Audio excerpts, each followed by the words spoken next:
Dan is a very good example of someone who does not read very well. He started with me several years ago, basically at a second grade level. Um, Quite dyslexic, very low reading skills, had been in a phonetically based program at the center where I worked, and was convinced to come back with a new tutor, which was myself.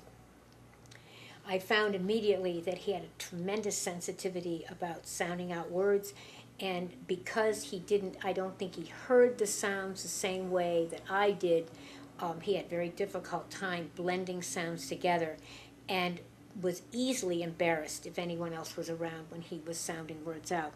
So rather than stay with this, what I did was I took a look at a program that would, number one, energize him, engage him in language almost from the start, and also to understand that Dan, like some other adults, are in a minority, but yet they are those students who simply aren't going to respond well to a traditional reading-based phonetic program, as we put many adults in. So Dan and I started on what's called language experience activities, and this is simply using Dan's language for all of our reading material and our phonetic practice, which was kept secondary to generating language and being able to have some really good stuff to read, and it was his stuff. What he does is he dictated stories to me, and we worked on the computer so that all of our work we could print out. It was clear, it was neat, and the best thing about it was I could enlarge the print so he had no difficulty seeing it. If he came to words that he didn't understand, we could break them apart, we could put them back together again, and it wasn't like trying to use a piece of paper where things get a little bit messy. It's hard to find where you were referring to. On the computer, we could simply go up to the page before and we could review things. And then I could print out copies, and so he has everything in a notebook for himself.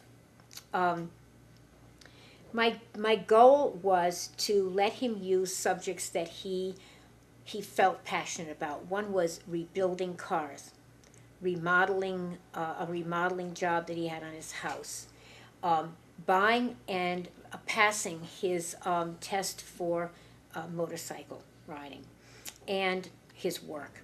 When he, after working 3 years, he took on a supervisor's position with barely a fourth grade reading level, was a real challenge, and he felt that with my support he could do it. And so although we still do language experience, particularly on his motorcycle, because that's a pleasure to read about, we also work with anything from work that he needs to learn how to read. We started with learning the names of the people he worked with, being able to recognize the names of the machines and the titles that people had at work. For example, there was the word maintenance, supervisors, electricians, workers, employee, all those words. And so what was so motivating to him in this case was it was relevant and there was an immediate need. So this kind of need to know in a contextualized approach is probably the most effective way I can see to get a student engaged. And as we have been working in this way, I've been able to integrate the phonic part. We don't do a lot, and I don't belabor it if he doesn't quite get the sound. Sometimes I give him the word. But because he's so invested in his language, he's really said, it's okay to push me. And so we integrate that into the words that he has created in his stories. So I'm, number one, using language that he already is familiar with, he understands, and he can always go back to what he's created in his own writing and look and see what would make sense in that. So we do a lot of work with context clues where he's simply not naming words. And these are all words that mean something to him.